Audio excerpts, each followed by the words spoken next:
Hi friends, it's Fiction Friday time again. Today we're continuing Chapter 4 in our ongoing book, Lad, a Dog, by Albert Payson Terhune. In this chapter, Lad has a little puppy son with his mate, Lady, who has fallen very ill and is taken away to be treated. So Lad has to step up as a daddy and take care of his son, Wolf. Let's see what happens with them next. As always, the link to the ebook is in the description below if you want to read along. Chapter 4, Part 3, His Little Son. Lad took his new duties very seriously indeed. He not only accepted the annoyance of Wolf's undivided teasing, but he assumed charge of the puppy's education as well. This to the amusement of everyone on the place. But everyone's amusement was kept from Lad. The sensitive dog would rather have been whipped than laughed at. So both the mistress and master watched the educational process with outwardly straight faces. A puppy needs an unbelievable amount of educating. It is a task to wear threadbare the teacher's patience and to do all kinds of things to the temper. Small wonder that many humans lose patience and temper during the process and idiotically resort to the whip, to the boot toe, and to bellowing, in which case the puppy is never decently educated, but emerges from the process with a cowed and broken spirit or with an incurable streak of meanness that renders him worthless. Time, patience, firmness, wisdom, temper control, gentleness. These be the 6 absolute essentials for training a puppy. Happy the human who is blessed with any 3 of these qualities. Lad, being only a dog, was abundantly possessed of all 6, and he had need of them.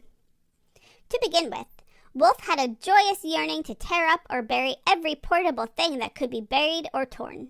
He had a craze for destruction. A dropped lace handkerchief, a cushion left on the grass, a book or a hat lying on a veranda chair.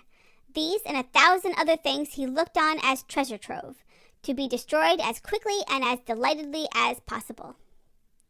He also enjoyed taking a flying leap onto the face or body of any hammock sleeper. He would howl long and lamentably, nearly every night, at the moon. If the night were moonless, he howled on general principles.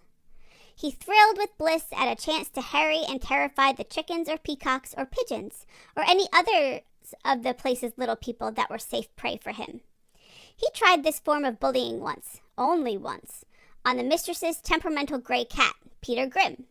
For the rest of the day, Wolf nursed a scratched nose and a torn ear, which for nearly a week taught him to give all cats a wide berth, or, at most, to bark harrowingly at them from a safe distance.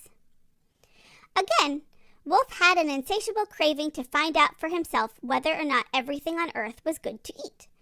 Kipling writes of puppies' experiments in trying to eat soap and blacking. Wolf added to this limited fare 100 articles, from clothespins to cigars. The climax came when he found on the veranda table a 2-pound box of chocolates, from which the wrapping paper and gilt cord had not yet been removed. Wolf ate not only all the candy, but the entire box, and the paper, and the string, after which he was tumultuously and horribly ill. The foregoing were but a small percentage of his sins, and on respectable, middle-aged Lad fell the burden of making him into a decent canine citizen. Lad himself had been one of those rare puppies to whom the law is taught with bewildering ease.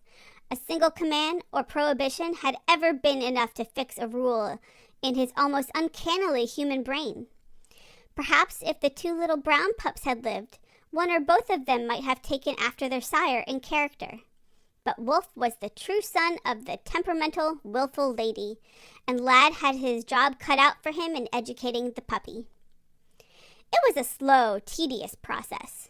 Lad went at it, as he went at everything, with a gallant dash, behind which was an endless supply of resource and endurance. Once, for instance, Wolf leaped barkingly upon a filmy square of handkerchief that had just fallen from the mistress's belt. Before the destructive little teeth could rip the fine cambric into rags, the puppy found himself, to his amazement, lifted gently from earth by the scruff of his neck and held thus, in midair, until he dropped the handkerchief. Lad then deposited him on the grass, whereupon Wolf pounced once more upon the handkerchief, only to be lifted a second time, painlessly but terrifyingly above earth. After this was repeated 5 times, A gleam of sense entered the puppy's fluffed brain, and he trotted sulkily away, leaving the handkerchief untouched. Again, when he made a wild rush at the friendly covey of peacock chicks, he found he had hurled himself against an object as immobile as a stone wall. Lad had darted in between the pup and the chicks, opposing his own big body to the charge. Wolf was bowled clean over by the force of the impact, and lay for a minute on his back, the breath knocked clean out of his bruised body. It was a longer but easier task to teach him at whom to bark and at whom not to bark. By a sharp growl or a menacing curl of the lips, Lad silenced the youngster's clamorous salvo when a guest or tradesman entered the place, whether on foot or in a car. By his own thunderously menacing bark, he incited Wolf to a like outburst when some peddler or tramp sought to slouch down the drive toward the house. The full tale of Wolf's education would require many profitless pages in the telling. At times, the mistress and the master, watching from the sidelines, would wonder at Lad's persistency and would despair of his success. Yet bit by bit, and in a surprisingly short time for so vast an undertaking, Wolf's character was rounded into form. True, he had the ever-goading spirits of a true puppy, and these spirits sometimes led him to smash even such sections of the law as he fully understood. But he was a thoroughbred, and the son of clever parents, so he learned, on the whole, with gratifying speed, far more quickly than he could have if taught by the wisest human. Nor was his education a matter of constant drudgery. Lad varied it by taking the puppy for long runs in the December woods, and relaxed to the extent of romping laboriously with him at times. Wolf grew to love his sire as he had never loved Lady, for the discipline and the firm kindliness of Lad were having their effect on his heart as well as on his manners. They struck a far deeper note within him than ever had Lady's alternating affection and crossness. In truth, Wolf seemed to have forgotten Lady, but Lad had not. Every morning, the moment he was released from the house, Lad would trot over to Lady's kennel and see if by any chance she had come back to him during the night. There was eager hope in his big, dark eyes as he hurried over to the vacant kennel. There was dejection in every line of his body as he turned away from his hopeless quest. "Ah, poor Lad! Lovesick for his mate who had gone away to the vet for several long months to get better. It's good that he has Wolf to keep him busy and distract him.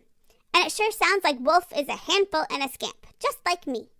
I'm equally talented at being a destructive little puppy who puts everything in his mouth. I'm still learning my proper manners. I don't have a puppy mommy or daddy to learn from, but my human mommy and daddy are awesome and endlessly patient with me. I love them lots." Well, that's all the time we have for today, friends.